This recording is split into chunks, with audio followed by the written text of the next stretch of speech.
Nós em seguida vamos ter um case de sucesso, um irmão nosso aqui na igreja, é um case de sucesso impactante, extraordinário. Você vai ficar impactado com o que vai ouvir da boca dele. Depois uma ministração da palavra cheia de muita fé. A visão do nosso pastor é que a igreja consuma da nossa igreja, que a gente possa se abençoar. Com o meu ramo, com o seu, com a sua atividade, com a sua tarefa. E nós temos um grupo de WhatsApp, e esse grupo vem transformando coisas, sabe? A gente vem indicando pessoas, demonstrando esse network de forma produtiva, e nós ainda temos uma grande carência de profissionais dentro desse grupo. Ainda se pergunta muito, alguém faz isso? Alguém vende aquilo? Tem alguém para indicar e a gente não tem. Então essa pessoa pode estar aí sentada. Então eu queria muito que você que empreende, você que é um profissional liberal, você que faz alguma coisa, que do lado tem você e o seu serviço, e do outro lado tem um cliente, eu queria muito convidar você para se fazer parte da nossa próxima reunião, e você conseguir entrar nesse grupo, e a gente tem certeza que vai gerar negócio. Grandes negócios já foram gerados dentro desse grupo, a gente já tem grandes testemunhos, e talvez o seu ramo de atividade, a sua profissão, esteja faltando nisso. Então não deixa de comparecer, isso é um projeto da sua igreja, você não paga absolutamente nada, e eu como empresário tenho sido impactado em todas as reuniões. A gente precisa ter um pouco de cuidado para não deixar o diabo colocar na nossa cabeça que nós já sabemos de tudo, porque nós não sabemos. Então eu queria muito convidar você no próximo sábado, o Negócio é Crer, será um tempo maravilhoso. Bem, gente, como vocês sabem, nós temos esse tema extraordinário, trabalho e prosperidade, e vou te dar uma revelação. Ele está nessa sequência porque a prosperidade só existe depois que você trabalhar. É por isso que ele não está invertido. Eu tenho 45 anos e trabalho desde os 13, diariamente, porque quando eu estudava, meus pais não fizeram de mim um escravo, viu, irmãos? Eu estudava, mas desde os 13 anos que eu trabalho todos os dias, de segunda a sábado.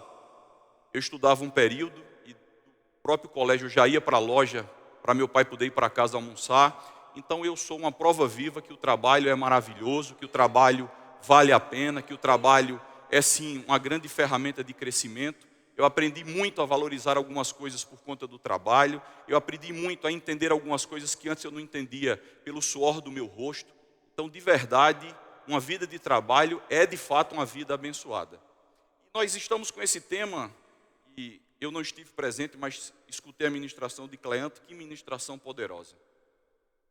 Mas eu queria que vocês entendessem que, às vezes, sem querer, a gente não está dando valor a alguma coisa porque não entende ela, ou porque a gente não consegue colocar ela no local que a gente tem que ter. E essa transformação, a Bíblia fala dela em alguns lugares. Essa transformação precisa primeiro acontecer na sua mente. Você primeiro precisa entender que ela é necessária na sua vida. É num processo de salvação, e vai ficar mais fácil de você entender assim, esse processo que a gente vai discorrer durante a manhã hoje acontece de forma natural. Você já passou por ele, eu já passei por ele. Gustavo, que processo é esse? O processo é bem assim. Você começa a entender que o que você está fazendo e o que você está vivendo não está te agradando, não está te levando para lugar nenhum. Algumas coisas não estão encaixadas, a sua vida familiar, o seu casamento talvez não esteja bom, a sua vida financeira não esteja bom, os seus relacionamentos talvez não estejam bom, e você, de alguma maneira, consegue entender que precisa trocar algumas coisas dentro da sua vida. E é nesse processo que a Bíblia chama de metanoia, que é um arrependimento, uma ação imediata. Não é só o fato de você se arrepender, você precisa se arrepender e imediatamente colocar em prática as coisas que estão contra aquilo que você se arrependeu.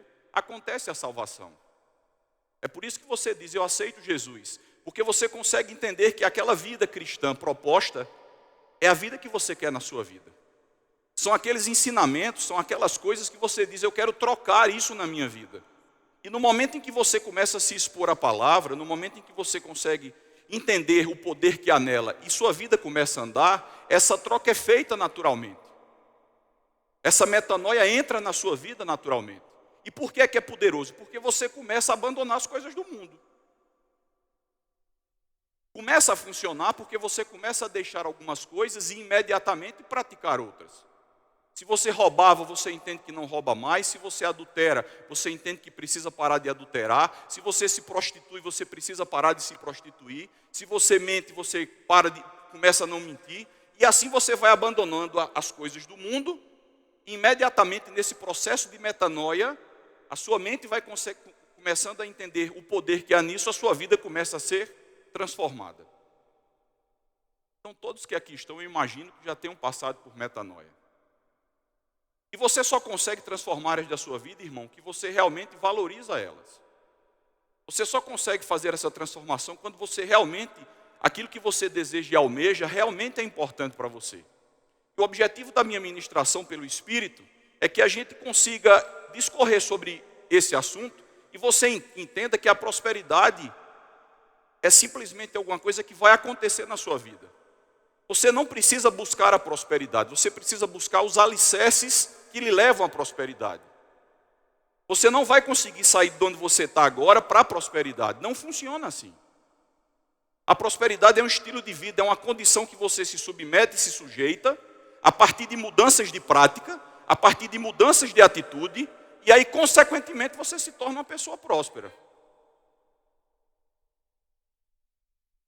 Eu brinco, mas com tom de verdade, que nós temos um tripé para o negócio é crer.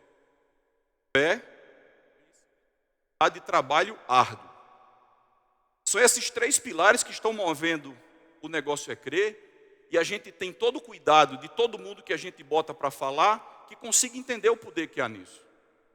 E eu quero dizer a vocês que eu nunca ouvi nenhum testemunho de sucesso, que a gente lá chama de case, eu nunca ouvi de alguém dizendo assim, eu estava deitado em casa, mas era fé para torar, fé mesmo. E aí eu virei próspero. Eu nunca vi isso lá. Todas as pessoas que até lá passaram, elas contam a história assim, olha, eu tive muita fé, comecei a estudar, comecei a ouvir pessoas prósperas, comecei a me conectar com pessoas prósperas, perguntei a Deus o que é que eu tinha que trocar na minha vida, e nós vamos falar sobre isso já já. Comecei a colocar força, a me empenhar, a trabalhar mais, a gastar menos. E aí quando eu menos espero, sair da crise, mas não é quando eu menos espero não, o processo às vezes é árduo e doloroso. Mas todos eles precisam de trabalho. Gustavo, mas você está de uma maneira elegante chamando a gente de vagabundo aqui, achando que a gente não gosta de trabalhar. Não, irmão.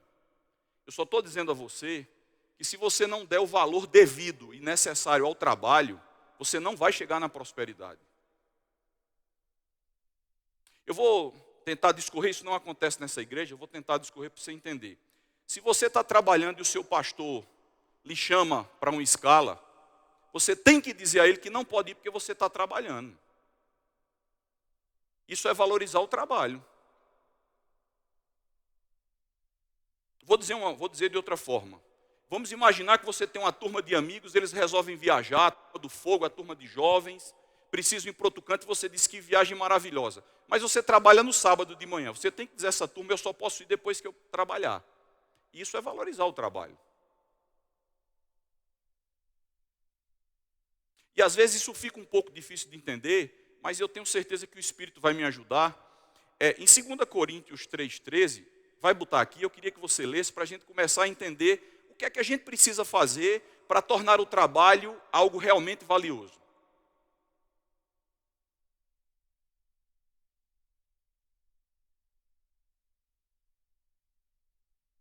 Em 2 Coríntios 3,13, Paulo diz assim, nós não fazemos como Moisés, que cobriu o rosto com um véu, para que os israelitas não pudessem ver que o seu brilho estava desaparecendo.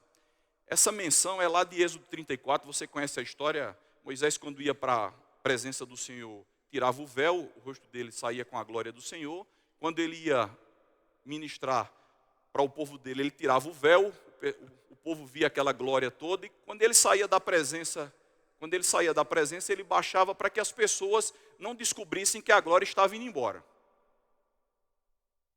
Gustavo, o que é que isso tem a ver? Deixa eu explicar uma coisa a você. A primeira ferramenta que você precisa aprender nessa manhã hoje é que se você não desvendar o seu rosto,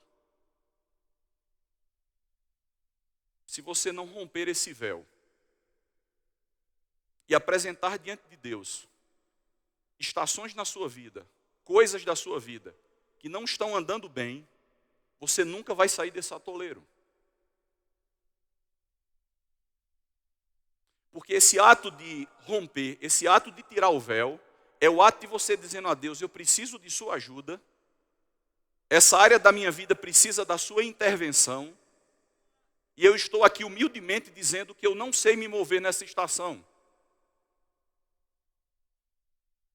E se você entender que alguma fase da sua vida, alguma estação da sua vida, alguma área da sua vida não está andando de forma gloriosa, nós vamos falar sobre isso agora, não está andando de forma gloriosa, você não vai atingir o próximo estágio. 2 Coríntios 3:18, preste atenção. Paulo acabou de dizer que a gente não é da nova aliança, a gente não é como Moisés, que fica com véu, ou quando sai da presença, bota o véu para que as pessoas não entenderem que é a glória. Paulo está falando que a gente não pode viver assim, com véu na cara. A gente não pode viver com o rosto encoberto. 2 Coríntios 3:18, e esse é o versículo base da nossa ministração de hoje, diz assim, 2 Coríntios 3:18, vamos lá. E todos nós, com o rosto desvendado, em algumas versões diz com cara descoberta, contemplando ou refletindo, como por espelho, a glória do Senhor, somos transformados de glória em glória, na sua própria imagem, como pelo Senhor, o Espírito. Às vezes a gente, sem querer, usa esse versículo no local errado. Nós estamos passando por uma fase caótica, uma tempestade na nossa vida, uma estação ruim, e a gente usa esse versículo. Só que esse versículo não diz do caos para a glória. Ele diz de glória em glória. Então a revelação que eu quero dizer a vocês hoje, irmãos, é que se a fase da sua vida está caótica, se a fase da sua vida que você vive, que eu vivo agora, está de alguma maneira não sendo gloriosa, você não vai para o próximo nível, porque o versículo não diz da fase caótica para a fase gloriosa. Você não vai sair daí. Você precisa desencobrir o seu rosto, você precisa de uma transformação de mentalidade, para entender que essa fase da sua vida precisa ser gloriosa, para que você crie uma plataforma, um alicerce para ir para a próxima fase gloriosa. Porque em qualquer fase que você estiver, que eu estiver, irmãos, nós temos que resplandecer a glória de Deus. Ou pelo menos buscar isso incansavelmente, para quando a gente atingir, a gente aí sim entrar no versículo. Eu fui um que já orei isso aí numa fase caótica. Talvez seja por isso que eu não tenha saído da fase na época. Porque está fora da palavra, não está em linha com o que o versículo está dizendo. É de glória em glória. Então, nós temos que ter a plena consciência, a convicção que toda fase que crente vive precisa ser gloriosa. Você precisa estar vivendo uma fase gloriosa. Gustavo, e se eu não tiver? Eu espero em Deus que ao longo dessa ministração você consiga entender do que fazer para transformar essa fase gloriosa.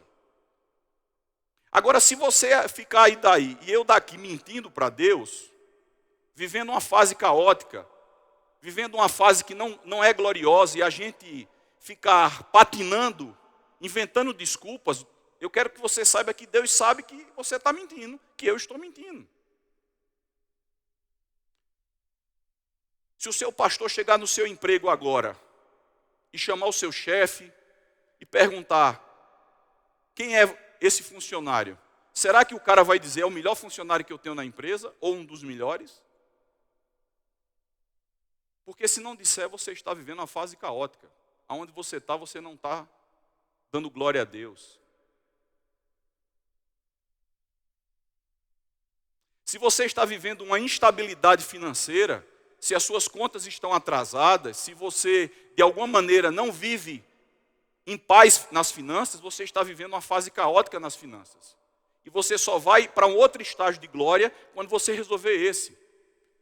Procurando pessoas que falem sobre dinheiro. Nós tivemos recentemente Cleante pregando como foi espetacular sobre como ajustar suas finanças. Se você, na sua área familiar, se o seu casamento está desmoronando, eu quero que você entenda que ele vai piorar, se você não resolver agora. Você precisa ajustar o momento, ajustar a fase, e aí ter uma fase gloriosa na sua vida, para você ir para a próxima fase em Deus, também gloriosa.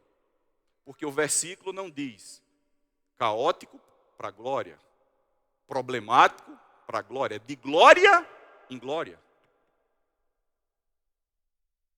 E congregando numa igreja como essa, você não tem desculpa, eu não tenho desculpa. Todos os temas são abordados. Você só não faz se você não estiver propenso à metanoia. Talvez você aplicou metanoia para a salvação, para se converter e parou. Mas eu quero dizer que uma vida em Deus é uma eterna metanoia. Não é só para se salvar, não. Você sabe até que pode perder sua salvação. Então você precisa compreender isso. Então se a fase que eu estou vivendo hoje, se a sua fase, irmão, não é gloriosa, você precisa ajustar esse momento. Você precisa colocar todo o seu empenho, toda a sua força, toda a sua dedicação para esse empenho. Se você de verdade acha que o salário que você ganha está pouco, eu quero que você entenda que você tem que ser o melhor funcionário da empresa, ou um dos melhores, com esse salário, para que a pessoa que possa, de alguma maneira, lhe ajudar, toque sua vida. Existe um exemplo no mundo, e eu gosto desse exemplo, porque não há pecado nele, mas é assim. Qualquer grande jogador que você imaginou na sua vida aí, irmãos, ele começou trabalhando por um prato de feijão. Mas porque ele estava trabalhando por um prato de feijão, por um salário insignificante, ele não estava fazendo gol contra, não. Ele estava fazendo gols, sendo destaque. Mas pelo um prato de feijão, pela passagem de ônibus, Era, irmão. Ele fazia gols, ele se destacava. E aí o que é que aconteceu? Alguém um dia olhou, viu aquele cara e disse assim, ei, vem para cá que tu vai ganhar mais. Mas ele transformou aquele início daquela vida, aquela fase em gloriosa. Então a gente precisa ter cuidado de aonde estamos empregados, dizendo, eu ganho muito pouco, o que eu ganho não dá para viver. E aí você, em troca disso, não dá tudo que você precisa dar dentro da empresa, você não se entrega completamente, você não se submete a trabalhar um pouco mais, você não vira o homem de confiança daquele departamento, daquele setor, do seu patrão, você não dá um bom exemplo. Gustavo precisa disso. Se você não viver essa fase gloriosa, você não vai para a próxima, meu irmão. Porque quando o cerco apertar, o patrão olha assim e diz assim, quem é que menos me ajuda? É os primeiros a voar.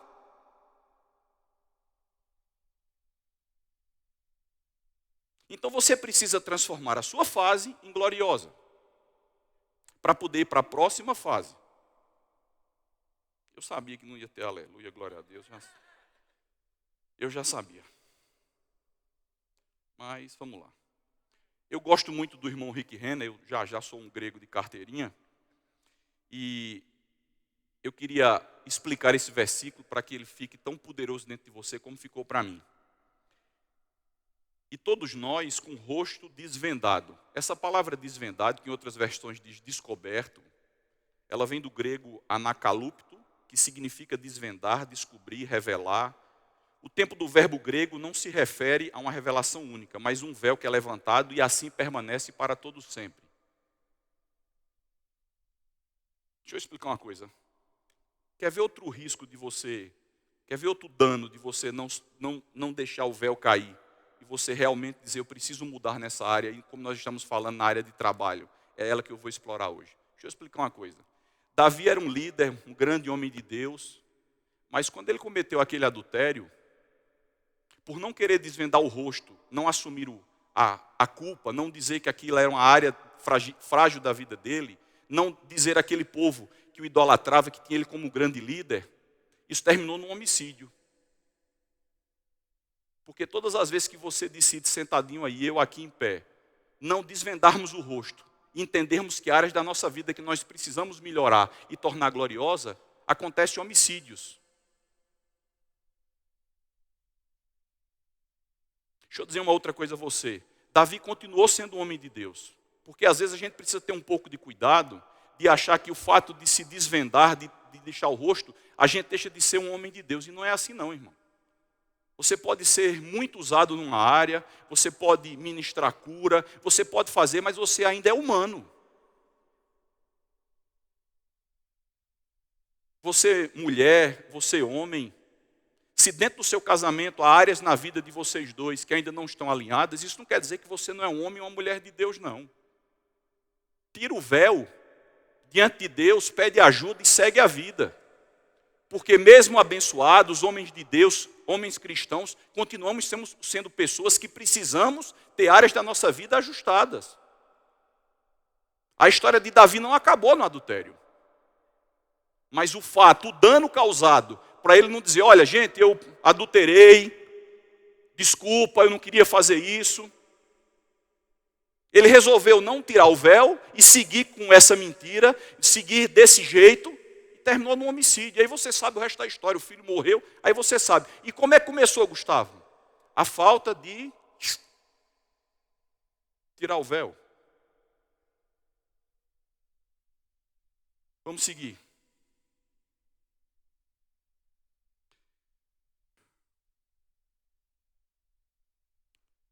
Aleluia. Eu te aconselho, irmão, nessa manhã, que você tenha um reconhecimento verídico dos fatos e como a sua vida está. Eu recomendo que eu e você aproveitemos essa atmosfera poderosa e hoje, desvende o rosto. E como nós estamos falando de trabalho, chega com outra postura amanhã onde você trabalha. Se o diabo está dizendo que o seu salário é pouco, se o diabo está dizendo que lá não é o lugar de você trabalhar, essa é uma hora, é um bom momento, é uma grande oportunidade de você desvendar e deixar essa metanoia tomar conta da sua vida e a sua mentalidade começar a dizer quando você sair daqui, eu sou um homem próspero porque eu trabalho, eu sou um homem próspero porque eu tenho um emprego. E amanhã, quando você chegar no seu lugar, ou se você trabalha hoje à tarde, aonde você chegar, troca a sua mentalidade. Faz dessa sua estação, dessa sua fase, uma fase gloriosa. Porque não sou eu que estou dizendo não, irmão. Se você não fizer, se eu não fizer esse momento da nossa vida, essa estação gloriosa, não vem outra não. E Deus vai saber esperar, viu, irmão? Enquanto você não ajustar, enquanto você não se desnudar, enquanto você não descobrir o seu véu, e que seja isso uma ferramenta eterna para você, enquanto você não fizer isso e não transformar, Deus vai te esperar. Eu só te aconselho a não demorar para se desvendar, que você vai continuar sofrendo. Você vai continuar atraindo coisas para a sua vida que não são boas. E aquele negócio bem longe que a gente imagina que é prosperidade, não vai chegar não. Eu tenho uma irmã que eu gosto muito, que ela diz assim, olha, trabalha primeiro num CNPJ de outra pessoa, faz desse CNPJ ser próspero e depois pensa no teu. Porque não vai acontecer o contrário não, viu, irmão? Meu Deus, o tempo está contra mim. Vamos lá. Então você já entendeu exatamente o poder de se desvendar, de tirar o rosto. Nesse mesmo versículo tem uma outra palavra que eu fui atrás do estudo e o irmão Rick Renner me ajudou de novo. Diz assim, e todos nós com o rosto desvendado, com a cara descoberta, como por espelho, refletindo a glória do Senhor, somos transformados. Mais uma vez, o Espírito coloca a palavra no canto certo. Depois de desvendados é que nós vamos ser o quê? Transformados. Porque se você não tirar o véu, se você não aceitar que essa fase da sua vida precisa de ajuste, seja em qual for a área, não acontecerá a segunda parte, que é ser transformado. Porque a primeira é você aceitar. A primeira é você dar legalidade a Deus de entrar na sua vida e lhe ajustar. O que você fez na sua salvação? Aí depois você é transformado. Agora, transformado no grego significa metamorfo, que é transformar a aparência de alguém, a fala de uma transformação real e uma verdadeira transformação da nossa mente e às vezes até da nossa aparência. Isso é a essência da metanoia. A Bíblia toda fala que para a gente entrar no reino dos céus tem que acontecer a metanoia. Em Marcos 1, João batizava pelo arrependimento, o batismo do arrependimento, o batismo da metanoia. Então, se você se desvendar, chamar Deus para a sua vida, Ele vai poder entrar, Ele vai lhe ajudar, você vai colocar força naquilo, porque houve uma mudança de mentalidade, você vai parar de reclamar da fase que você está e vai se empenhar de torná-la gloriosa, e a próxima fase vai acontecer. Deus não vai subir a gente de estágio se a gente não sabe o que faz lá embaixo não, viu?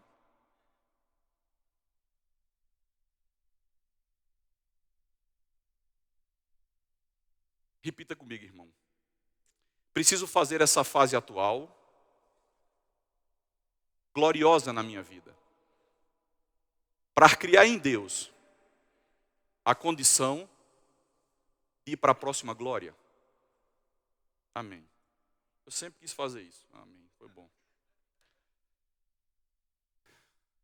E agora, como você já foi transformado pela palavra, como você já entendeu tudo isso, eu quero fechar com isso.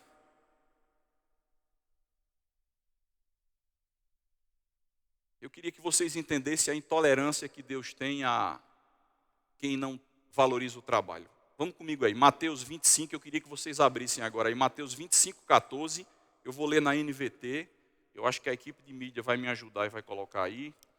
Eu queria que você prestasse atenção e com isso a gente vai encerrar.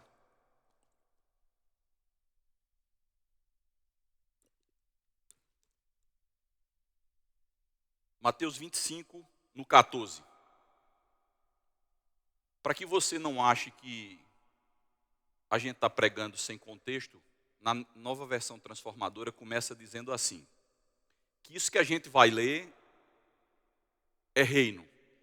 O reino dos céus também pode ser ilustrado com a história de um homem que estava para fazer uma longa viagem. Ele reuniu seus servos e lhe confiou seu dinheiro. Você sabe, essa história narra alguém que tinha alguma coisa de valor e vai confiar a 3 pessoas. Vamos prestar atenção. Alguém que tinha alguma coisa de valor e vai confiar a 3 pessoas. 15. Dividindo de forma proporcional à capacidade deles, ao primeiro entregou 5 talentos, ao segundo 2 talentos e ao último 1 talento. Então foi viajar. O servo que recebeu 5 talentos começou a investir o dinheiro e ganhou outros 5. O primeiro servo que ganhou 5 talentos fez alguma coisa e ganhou mais 5. Eu quero dizer a vocês que, como empresário, dobrar é milagre, viu, gente? Fazer 5 virar 10 é milagre, só está na Bíblia mesmo, tá? 17. O servo que recebeu 2 talentos também se pôs a trabalhar e ganhou outros 2. Vamos parar um pouquinho. No 17 está dizendo que esse servo que ganhou 2 e virou 2, também se pôs a trabalhar. Isso quer dizer que o primeiro também fez o quê? Não tem preguiçoso até agora na história. Vamos lá? O 18. Vamos olhar a atitude agora desse servo. Mas o servo que recebeu 1 talento, cavou um buraco no chão e ali escondeu o dinheiro do seu senhor. Depois de muito tempo, o senhor voltou de viagem e os chamou para prestarem contas de como haviam usado o dinheiro. O servo ao qual havia confiado 5 talentos se apresentou com mais 5. O senhor me deu 5 talentos para investir e eu ganhei mais 5. 21. O senhor disse a ele, muito bem, meu servo bom e fiel. Você foi fiel na administração dessa pequena quantia e agora lhe darei muitas outras responsabilidades. Venha celebrar comigo. Esse servo não questionou porque só tinha ganho 5. Porque ele tinha dado a ele 5, ele não questionou. O que foi que ele fez? Ele só resolveu fazer o quê? Trabalhar. Sem questionar. Sem reclamar, sem querer entender os motivos. Ele foi só trabalhar. E milagrosamente, porque ele trabalhou, a prosperidade chegou. Ele tinha 5, virou 10. Porque ele trabalhou, porque ele não questionou, porque ele entendeu que a função que era dada a ele era aquela, e ele disse, eu vou fazer essa estação gloriosa.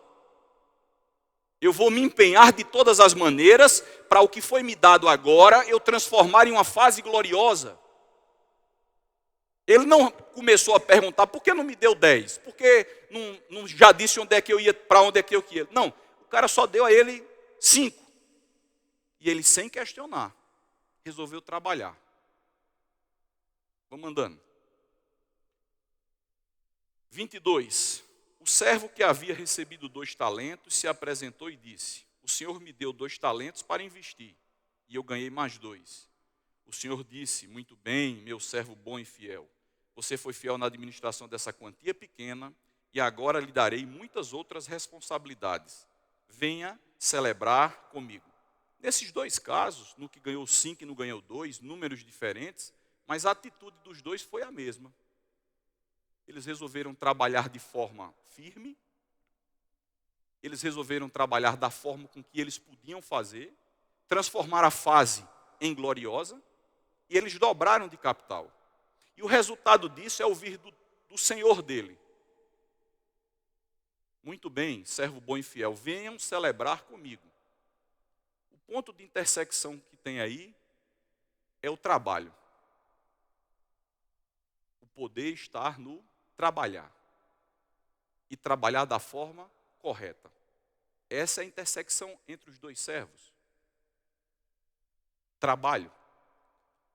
E aí, sem querer, a prosperidade chegou, não foi? Sem querer. De 5 virou 10. De 2 virou 4. Vamos andar. Por último, o servo que havia recebido 1 talento veio e disse: eu sabia que o Senhor é homem severo, que colhe onde não plantou e ajunta onde não semeou. Tive medo de perder seu dinheiro, por isso o escondi na terra. Aqui está ele. Você acha que esse terceiro servo tinha a consciência que, se o patrão, se o senhor dele entregou a ele alguma coisa, esperava dele alguma atitude? Você consegue entender isso comigo? Mas foi o que ele fez. Cavou um buraco e botou dentro, e ainda foi botar a culpa nessa atitude vagabunda, letárgica, preguiçosa, em quem? No dono. Eu só fiz isso por causa do Senhor. Graças a Deus que a gente não tem isso na igreja, gente. Graças a Deus que a gente não tem ninguém aqui que trabalha no canto assim: eu trabalho ruim desse jeito por causa do meu patrão. Graças a Deus que nós não temos isso, porque isso não é crente. Você é uma pessoa dessa, é um dissimulado. Eu tenho certeza que a gente não tem entre nós aqui alguém que está empregado com a carteira registrada, não pertencendo a um grupo de 12 milhões de desempregados, e está dizendo assim: eu sou ruim desse jeito no meu emprego, eu reclamo porque o meu patrão é ruim. Graças a Deus que aqui nós não temos isso.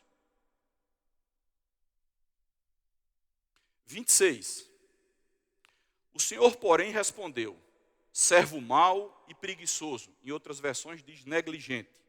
Se você sabia que eu colho onde não plantei e ajunto onde não semeei. Essa palavra mau e negligente, eu também fui atrás do nosso irmão Rick Renner, e ela vem do grego chamado okineros. Okineros é o adjetivo que o servo usou para esse cara que só ganhou 1. Okineros é preguiçoso, ocioso, e indica uma pessoa que tem uma atitude inerte, letárgica, indolente, apática, indiferente, morna em relação a tudo na vida. Foi isso que o Senhor chamou ele. Numa palavra. 27. Por que não depositou meu dinheiro? O Senhor perguntando a ele. Pelo menos teria recebido juros. Em seguida o Senhor diz assim. Ele ordena: tirem o dinheiro deste servo e deem ao que tem 10 talentos. Vê, olha a desgraça do caba preguiçoso. O único que tinha, acabou de dar o outro. Ao que mais trabalhou, ao que dobrou. Aqui não tem, gente, graças a Deus, mas Tem gente que vê o irmão prosperando e usa uma palavra assim, que a gente não podia nem estar usando toda hora, precisa ter contexto. É sorte. Fulano está daquele jeito, foi sorte demais. Vê o carro do irmão, sorte demais, homem.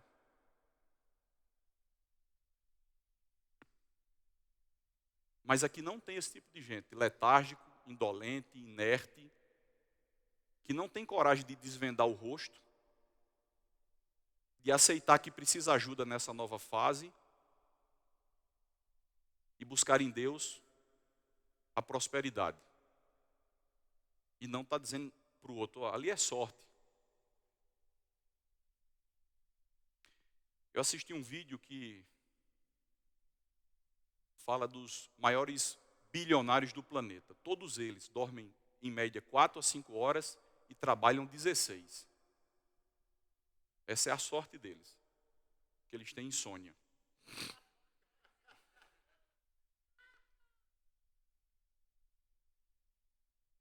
(29) Se o louvor puder vir aqui, eu agradeço. 29. Pois ao que tem mais lhe será dado, e terá uma grande quantia, mas do que nada tem, mesmo que não tem, lhe será tomado. 30. Agora lancem este servo inútil para fora, na escuridão, onde haverá choro e ranger de dentes. Essa palavra inútil aqui agora que o Senhor mudou, no grego é acheiros. Significa literalmente inútil e imprestável. Segundo o nosso irmão Rick Renner. São palavras fortes, mas que mostram a mim e a você a intensidade do que Deus vê essas pessoas que acham que basta ter fé. Esse texto mostra a mim e a você que qualquer área da sua vida, que você, hoje, aproveitando essa atmosfera, mediante o poder que existe no conhecimento da palavra pregada, você decidir tirar o véu, você decidir descobrir a cara e apresentar a Deus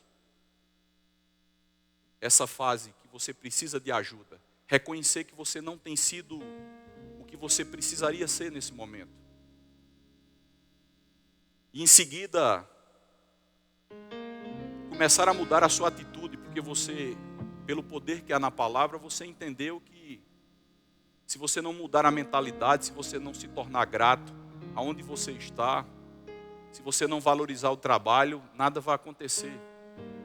Que qualquer área da sua vida que precisa de transformação, necessariamente vai necessitar de você trabalho. Um tema como esse não vem para a igreja quando a gente não precisa. Eu congrego nas quintas-feiras no culto da família.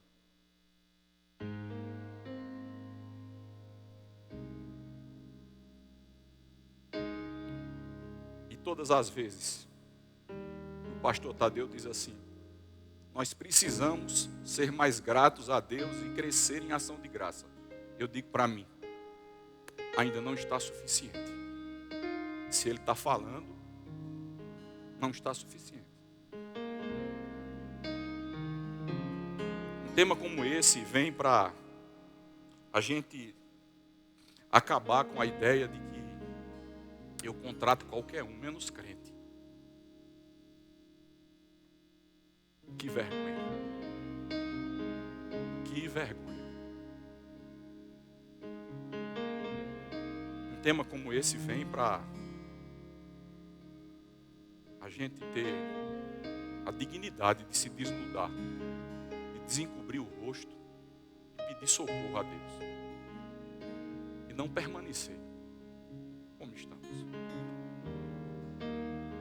Um tema como esse vem para transformar pessoas que nesse instante estão sendo abençoadas em abençoadores. Porque é possível.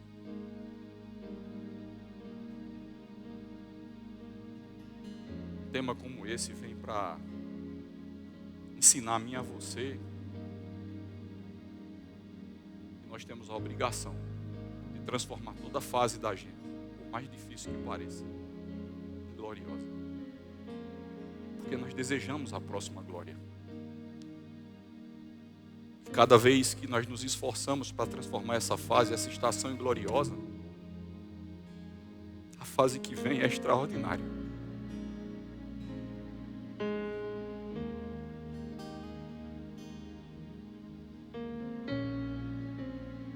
Eu creio num tempo em que currículos de crente vão ser disputados à tapa.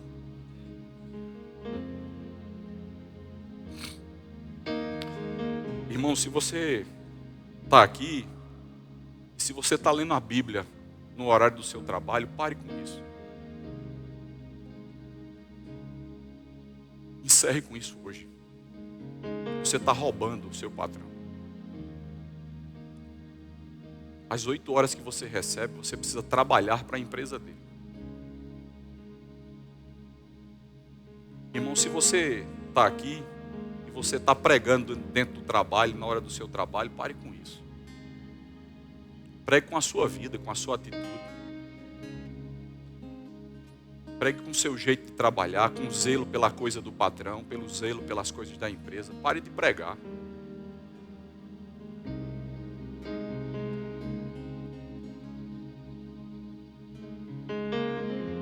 Se você, no seu trabalho,